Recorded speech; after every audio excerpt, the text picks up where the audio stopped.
The restaurant was glowing with soft golden light, the kind of place where laughter echoed lightly off crystal glasses and violins hummed from hidden speakers. At the corner table by the window, Clara Weston sat upright, her hands folded neatly in her lap, her face poised as if sculpted from stone. To anyone passing by, she looked like the embodiment of control, a powerful woman, elegant in her cream silk blouse, her dark hair pinned into a perfect twist. But underneath the table, her wheelchair stood as silent witness to the truth she carried everywhere, a reminder of the accident that had stolen her ability to walk and, with it, the pieces of her confidence she never thought she'd lose. Tonight was supposed to be her first attempt at something she hadn't dared try in 2 years, a blind date. Clara hadn't wanted to come. She had nearly cancelled 3 times that afternoon, staring at the glow of her phone with the restaurant reservation mocking her.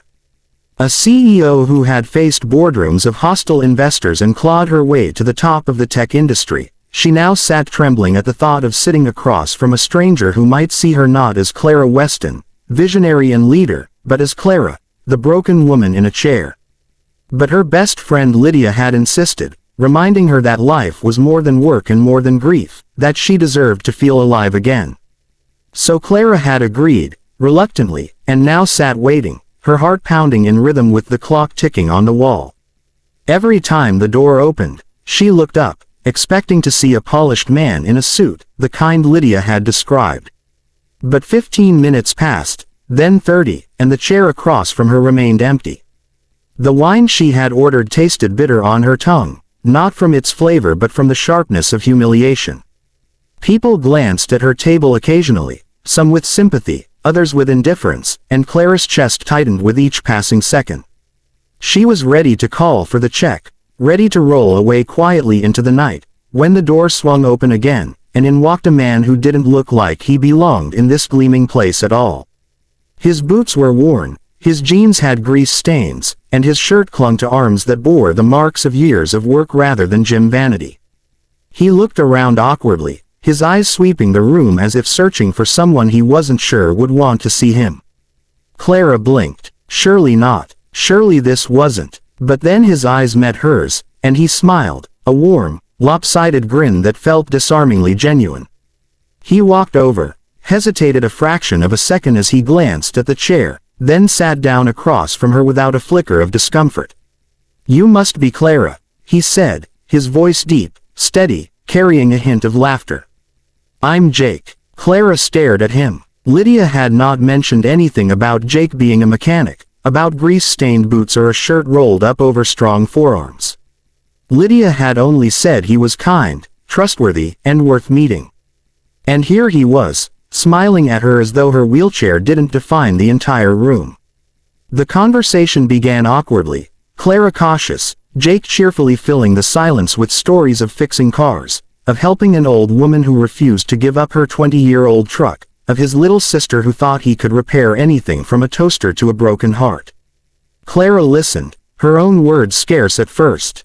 She was used to being the one commanding a room, speaking with certainty, but here she felt stripped, vulnerable. Yet Jake never looked impatient or uncomfortable.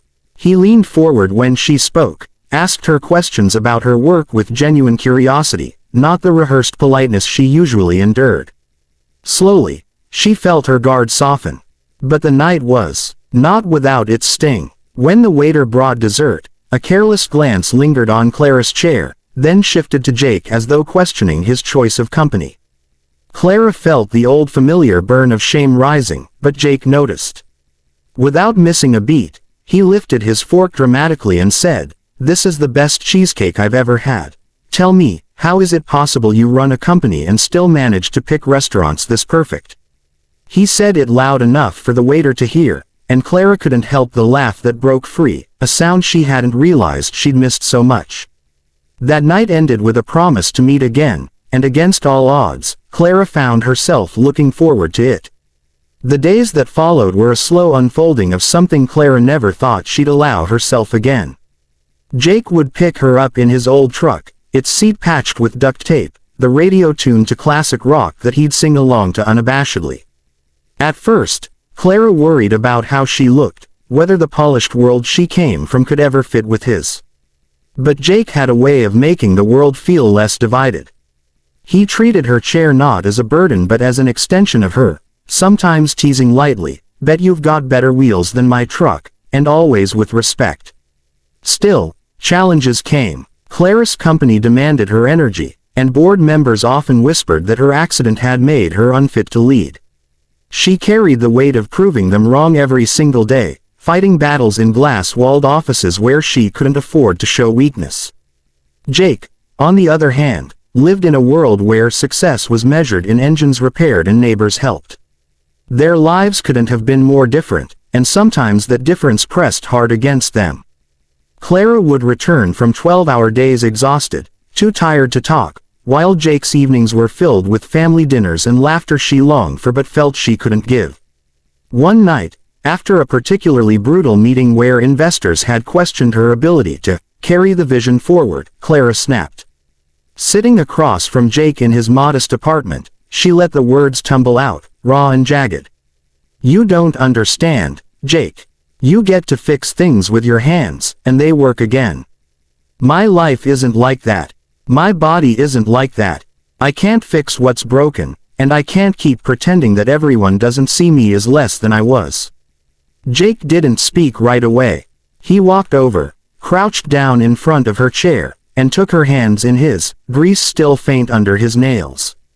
"Clara," he said quietly, "I don't see you as less. You think being strong means walking into a room on two legs, but I've seen you hold your head high when the world tries to knock you down.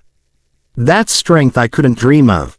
And yeah, I fix cars, but you fix people. You give your team hope. You gave me hope. Don't tell me you're broken, because that's not the woman I see in front of me."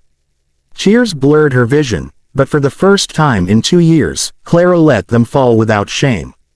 Their love didn't erase the challenges, but it transformed them. Clara began to let Jake into the corners of her life she had walled off. The therapy sessions where progress was measured in inches, the nights when pain clawed through her legs even though they couldn't move. Jake stayed, steady as the earth, never trying to fix what couldn't be fixed, only standing beside her as she faced it. In return, Clara brought her world into his, inviting him to events where his rough edges drew stares, but his honesty charmed even the most hardened executives. They faced setbacks. Jake's small garage nearly went under when a corporate chain moved in nearby, and Clara's company faltered when a product launch failed. But instead of retreating into their separate battles, they learned to lean on each other. Clara used her connections to help Jake find new clients, and Jake reminded Clara that failure didn't define her, that falling down, even metaphorically, was just another way of proving she could rise again. The moment that changed everything came on a quiet Sunday afternoon. Clara was practicing transferring from her chair to the couch, something she had avoided trying for months. She struggled, her arms shaking, sweat beading on her forehead. Jake stood nearby, ready to help but not interfering. When she finally made it onto the couch, her body trembling with the effort, she looked up at him, expecting pity. Instead, he was smiling, eyes shining with pride. "You did it," he whispered. And in that moment, Clara realized she wasn't defined by what she had lost but by what she continued to fight for. Months turned into a year, and their story became one of quiet victories. Clara learned to smile again. Not the practiced smile she wore in boardrooms, but the kind that came from deep within, unguarded and real. Jake, once afraid he could never belong in her polished world, discovered that love didn't require matching backgrounds but matching hearts. At their anniversary dinner, in the same restaurant where they first met, Clara reached across the table and took his hand. The violins played softly, and golden light painted his face. "I thought that night was a disaster," she said with a laugh, remembering her humiliation, the long wait, the man who walked in with grease on his shirt. "But it turned out to be the best mistake I ever made." Jake squeezed her hand gently. "Not a mistake," he said. "Just fate in dirty boots." And as Clara laughed, truly laughed, she knew that she had found more than love. She had found the strength to live again, to smile without fear, and to believe that even in the wreckage of loss, something beautiful could still be built. The story of Clara and Jake is not about perfection or fairy tale endings. It is about resilience, about finding light in unexpected places, and about the courage it takes to let someone see you, truly see you, when you feel most vulnerable. It is about how love, in its simplest form, can remind us that we are never as broken as we think, and that sometimes, the person who walks into our lives unexpectedly is the one who teaches us how to live again. Sparkle's message: life will test us, strip us of certainty, and leave scars we never asked for. But even in our lowest moments, love has the power to rebuild what we thought was lost. Sometimes the greatest victories are not in boardrooms or battles won, but in the quiet laughter shared across a table, the steady hand that refuses to let go, and the courage to smile again after believing you never could.